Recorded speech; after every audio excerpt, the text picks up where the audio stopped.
पति ने किया पत्नी का मर्डर। दरअसल सोलापुर जिले के यतनाड़ गांव में बीते 31 जनवरी 2024 की दोपहर संजय हिराड़े नामी व्यक्ति ने अपनी पत्नी रेखा का केबल वायर से गला दबाकर जान से मार डाला, जिसके बाद पति संजय खुद से पुलिस थाने पहुंच अपने आप को सरेंडर कर दिया।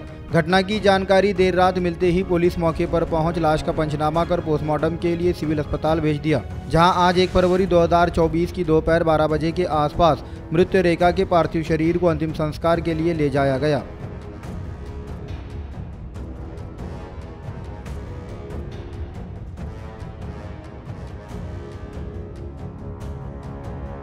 शरण बसप्पा हिरोळे आणि तुमच्या मुलीचं नाव? रेखा शरण बसप्पा हिरोळे. कसं मारलं तुम्ही काल? वायर घालून असे लावला, अजून बी वायर असं दिसतात अजून बी. थंड डोक्याने केलं म्हणजे कसं केलं? आता पीळ घातला, पीळ आता पाय पोटावर पाय देऊन पीळ घातला आणि एक तार वायर आहे ना ते आत घुसलेलं आहे, पूर्ण आत घुसलेलं आहे आणि पूर्ण पीळ आहे आणि वायर थोडा बाहेर आहे. आणि मग दुपारी केला का? हा, दुपारी झालेलंच आहे. त्याने बाहेर गावाला गेले होते कामाला, ते 8:30 वाजता आले. मग 15 दिवस गेले होते. त्यांनी 15,000 रुपये पगार रोजचा स्वयंपाक करायला टुरिस्टवाल्याला. ते 15,000 आणले असेल, ह्याने काहीतरी पैशासाठी भांडण केला, त्यांनी काहीतरी नाही दिली असेल, हे गेम केला त्यांनी आणि डोक्यात चालून डोकं लावून मर्डर केला त्यांनी. मग काल दुपारी केला? हा, दुपारीच केलेलं आहे आणि कधी पळून आला आणि मर्डर केला.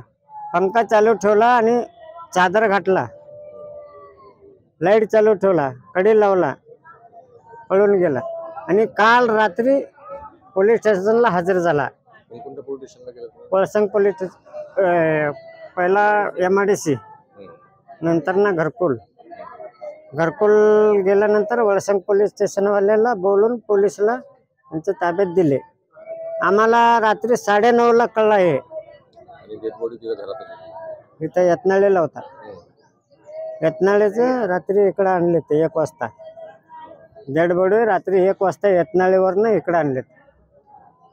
लेकरं नव्हते घरात? नाही. लेकरं कुठं होते? माझ्याकडे एक लेकरा माझ्याकडे आहे आणि पोरगी त्याच्या बहिणीकडे ठेवला. त्याच्या बहिणीकडे माझ्या पोरगीला मारायचा गेम आहे म्हणून ते पोरगीला तिकडे ठेवला. तिचा पोरगा माझ्याकडेच आहे. 10 वर्ष असू दे, 5 वर्ष असू दे, शाळेला माझ्याकडे दिंडूरलाच शाळा शिकते त्यांनी. ते मारायचा प्लॅन करूनच ते पोरगीला त्याची बहिणीकडे ठेवून ह्यांनी हे प्लॅन केला.